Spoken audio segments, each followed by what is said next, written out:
All by myself, that's how I see me. Are you ready to join me?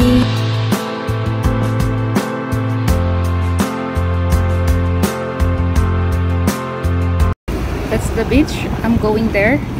First time kong pumunta sa isla na to. Ayan ang aking nakikita. Wow, napakaganda ng pagka-blue. At yan ang aking sinakyan. Paalis na. Buti affordable yung pamasahe, $14. So ngayon ay araw ng Biyernes. Sun Ferry. Yan ang ordinary na ferry. Affordable, pangmasa ang pamasahe. Ito naman ang waterfront dito sa may Silver Mine Bay. Tinatawag itong Silver Mine kasi may silver daw noon, pero dahil wala na silang makuhang silver, nag-remain pa rin yung pangalan niya. At yan ang Silver Mine Beach.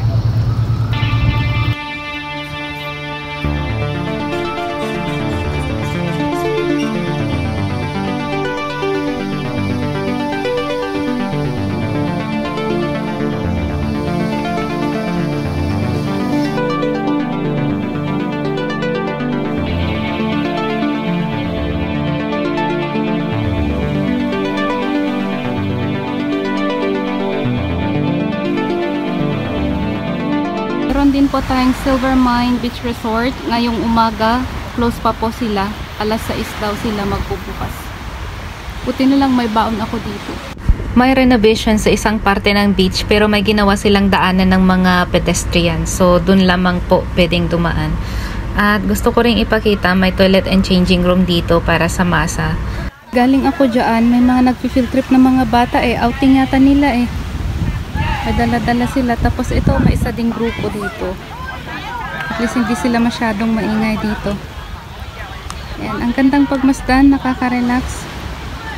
So, ang daming mga for rent dito na kayaks. Yan o, mga tambay na kayaks.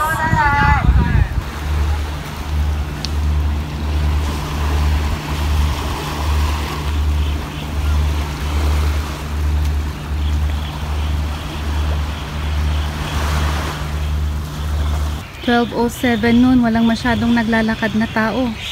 Kaya siguro tinawag na Silver Mine kasi kumikislap-kislap yung tubig sa init ng araw. Doon ang sakayan ng ferry. Ayun, may bagong dating. Tapos yan yung beach. Ang lawak pala ng beach. Yan po yung beach. Pakalawak Yan. Tapos mga bahay dito hanggang 3 floors lang.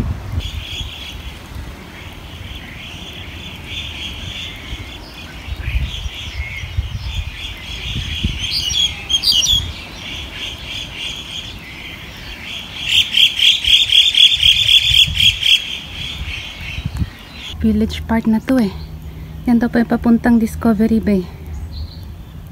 Yan yung paakyat. Tapos ito yung papunta sa isang village. Masaya ako, nakakita ulit ako ng banana plant. Yan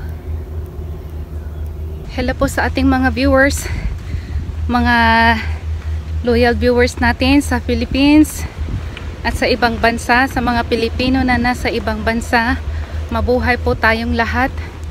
Parang Pilipinas ang feeling ko dito It feels like the Philippines. Yan makakahuyan. So I'm under the woods and I'm following this small path here papunta sa isang village na maliit. Yan. So wala tayong taga-video. Ito na lang ang gamit natin. Selfie stick. Huwag po ninyong kalimutang mag-like at magsulat kung ano yung magandang na feature ko ngayon.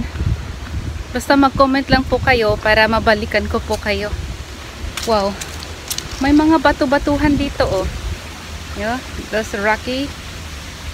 Maraming ganitong damo sa Pilipinas. Meron tayong Chinese bamboo. At yan ang dagat sa baba. Pero may papuntang parang templo ng mga inchik to Sundan ko to for sure. Wala nang sulat-sulat di ko maintindihan yung inchik na nakasulat dyan. So, Sundan ko na lang to.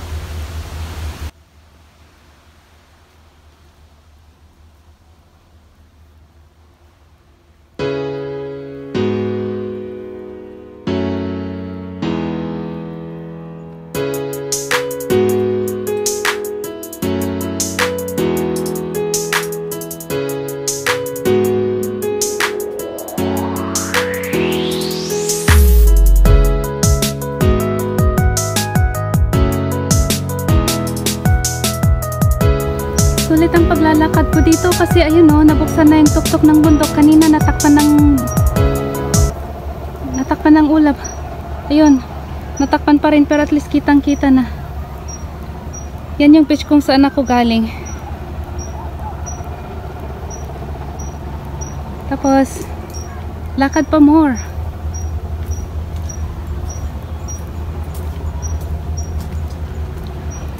No, ganda ng tanawin.